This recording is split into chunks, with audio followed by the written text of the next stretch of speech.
ہماری ویڈیوز دیکھنے کے لیے ہمارے چینل صراط جنت کو سبسکرائب کریں۔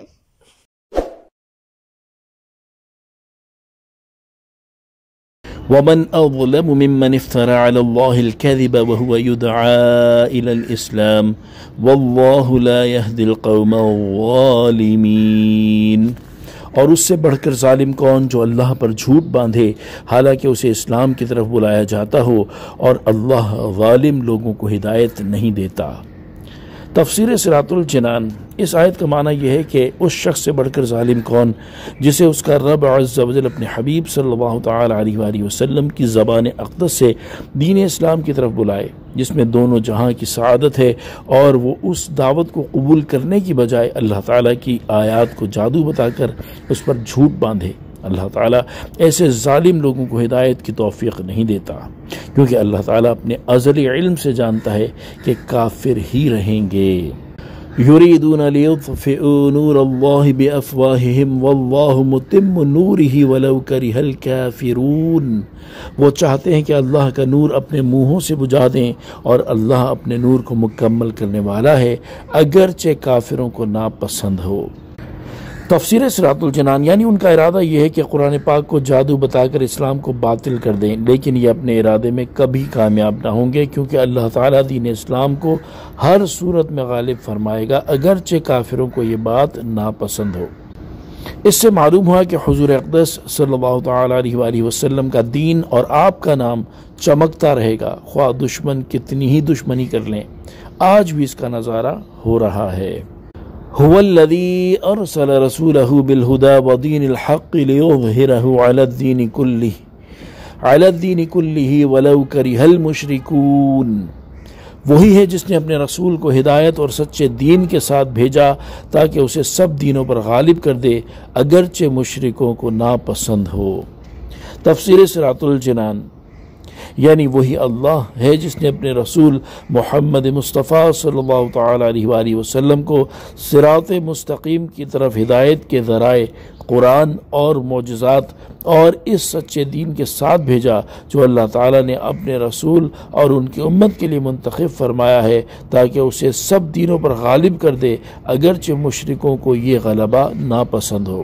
چنانچہ اللہ تعالیٰ کی عنایت سے دین اسلام غالب ہوا، اور اس کے علاوہ تمام ادیان اسلام سے مغلوب ہو گئے۔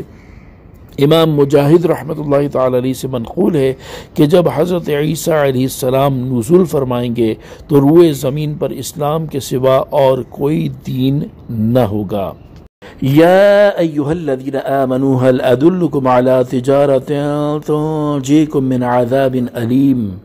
اے ایمان والوں، کیا میں ایسی تجارت پر تمہاری رہنمائی کروں جو تمہیں دردناک عذاب سے بچا لے؟ تؤمنون باللہ ورسولہ وتجاہدون فی سبیل اللہ باموالکم وانفسکم۔ تم اللہ اور اس کے رسول پر ایمان رکھو اور اللہ کی راہ میں اپنے مالوں اور اپنی جانوں کے ساتھ جہاد کرو۔ ذالکم خیر لکم ان کنتم تعلمون۔ یہ تمہارے لیے بہتر ہے اگر تم جانو۔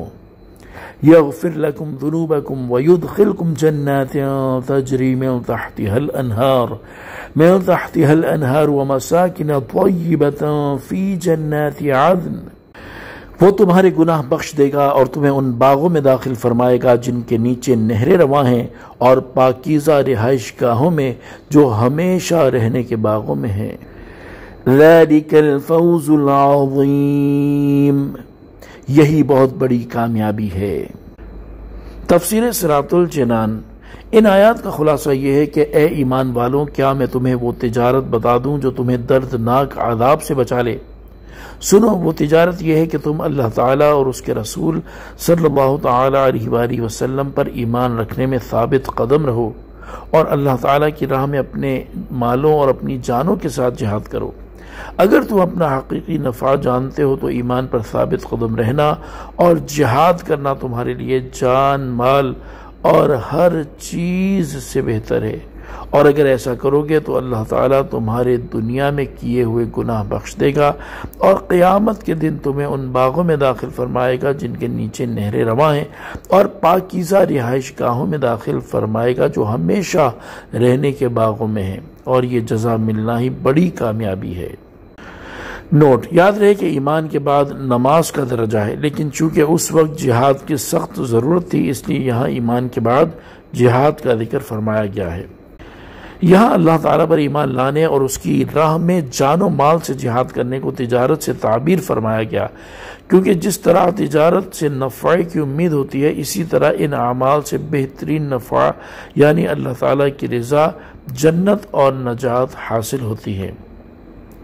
اس آیت سے دو باتیں معلوم ہوئی۔ نمبر ایک، مجاہد کے سارے گناہ بخش دیے جاتے ہیں، حتیٰ کہ حقوق العباد بھی، کہ رب تعالیٰ اس کے حق والے کو جنت دے کر راضی کر دے گا اور حق معاف کرا دے گا۔ نمبر دو، دنیا میں امیر یا وزیر بن جانا بڑی کامیابی نہیں بلکہ بڑی کامیابی یہ ہے کہ بندہ دنیا میں نیکیاں کر کے جنت اور وہاں کی نعمتوں کا مستحق ہو جائے۔